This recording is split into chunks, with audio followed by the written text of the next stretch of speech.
Mutfağımdan herkese merhaba arkadaşlar. Bugün sizlerle birlikte çayın yanına çok yakışacak, ağızda dağılan bir kurabiye tarifiyle geldim.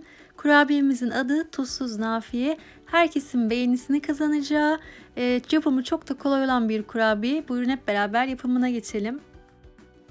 Hamuru için karıştırma kabımın içerisine 125 gram tereyağını bıraktım. Üzerine de yarım çay bardağı sıvı yağ döküyorum ve elimle ikisi birbirine karışana kadar şöyle bir yoğuruyorum. Sonrasında bir tane yumurta sarısını üzerine bırakıyorum. Beyazını ise üzeri için saklıyorum. Hemen şunu da söyleyeyim. Tereyağının oda sıcaklığında iyice yumuşamış olması gerekiyor. Bu önemli bir ayrıntı. Evet, yarım çay bardağı da toz şekerim var. Onu da bırakıp yoğurmaya devam ediyorum. Evet, hepsi bulamaç haline geldi. Şimdi üzerine unu bırakıyorum. Toplamda 2,5 su bardağı un kullandım. Şöyle çay kaşığının ucuyla tuzumuz var ve bir pakette kabartma tozu. Evet, şimdi hamurumu yoğuruyorum. Daha fazla un eklemeyin arkadaşlar. 2 bardaktan sonrasını size tavsiyem kontrollü bir şekilde dökün. Çünkü yumurtanızın küçüklük, büyüklüğü veya ununuzun kalitesine göre un miktarında değişiklik olabilir. Ama 2,5 su bardağından fazlasını dökmenizi tavsiye etmiyorum. Kullanmış olduğum bardak ölçümde 200 milim. Çay bardağı ölçüm ise 125 milim. Oldukça yumuşak bir hamur değil de tam tersi böyle tok yapıda bir hamurumuz oluyor. Hatta toparlanmaya kalktığınız zaman hamur kırılabilir. Bu nedenle görmüş olduğunuz şekilde bırakıyorum. Üzerini streç filmle kaplıyorum. Yalnız hamurun üzerine koyuyorum streç filmi. Hava almayacak şekilde kapatıp buzdolabında yaklaşık olarak yarım saat kadar hamurumu dinlendireceğim.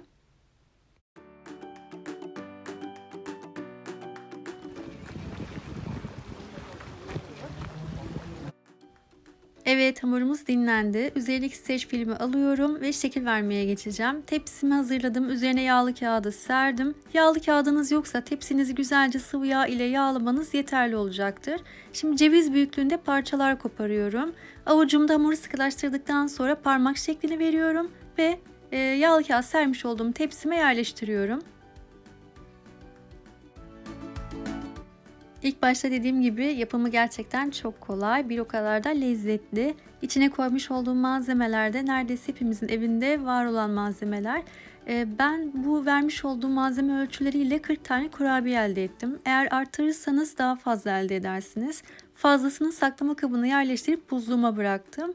Canımız istediği zaman veya bir misafirim geldiği zaman buzluktan ne kadar tüketeceksek ona göre çıkartıyorum. Hani hazır bir ikramlık olmuş oluyor. Hamurumuz bitene kadar aynı işlemi yapıyorum. Şimdi ilk tepsimi hazırladım. Elimde bir tane yumurta beyazı ve kavrulmuş susamamız var. Hazırlamış olduğum kurabiyeyi önce yumurta akını, hemen ardından da susama buluyorum ve tekrar tepsiye yerleştiriyorum.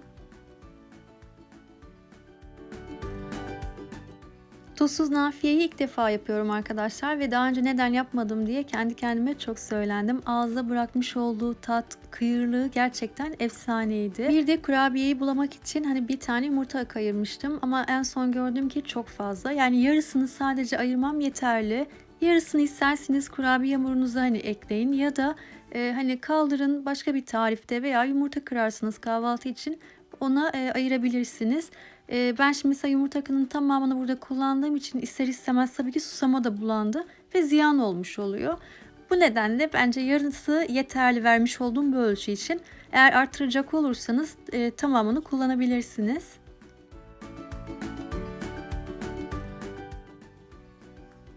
Evet, kurabiyelerimiz hazır. Ben de 1,5 tepsi diyeyim size çıktı. Yani ilk başta da belirttiğim gibi toplam 40 adet vermiş olduğum bu ölçülerden kurabiyemiz olmuş oluyor. Şimdi bu aşamada şekli için bir bıçak kullanacağım. Verev olacak şekilde bakın kurabiyelerin üzerine çizikler atıyorum. Yalnız bu çizikler biraz daha böyle keskin olsun. Evet, birinci tepsiyi böyle boydan oluşan hani verev çizgi şeklinde atmıştım. Bunu da bu şekilde attım. Ama bana sorarsanız ilkiyle böyle daha şık, görünümü daha güzel olmuş oldu. Evet, kurabiyelerim hazır. Şimdi önceden ısıtmış olduğum 180 derecelik fırında alt üst kızarana kadar pişiriyorum.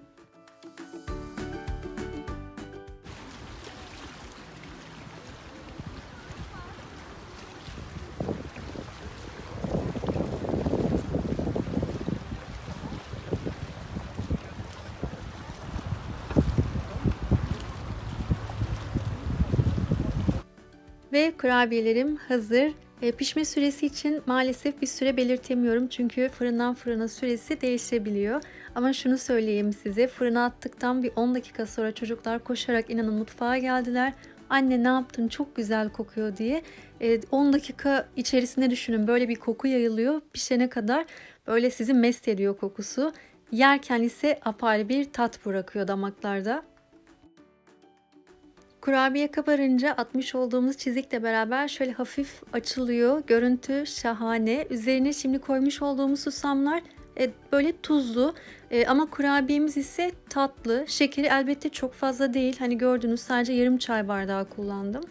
Şekerli bir kurabiye olmasına rağmen üzerindeki susamdan dolayı da böyle hafif tuzluymuş gibi. Çok farklı bir kurabiye, hepinize tavsiye ederim. Kıyırlığını da göstermek istiyorum. Aslında videonun sesini açtım. Bir baktım ki çocukların sesi çok yoğun geldiği için böyle kıyırlığındaki o sesi size maalesef şu an duyuramıyorum. Ama doku testinden sanırım net bir şekilde anlaşılıyordur. İşte ağızda da bu şekilde arkadaşlar dağılıyor. İster kahvenin yanında, isterseniz çayın yanında gönül rahatlığıyla tüketebilirsiniz. Şimdiden deneyecek olanlara kolay gelsin, afiyet olsun. Bir diğer videomda görüşmek üzere. Hoşça kalın, sevgiyle kalın.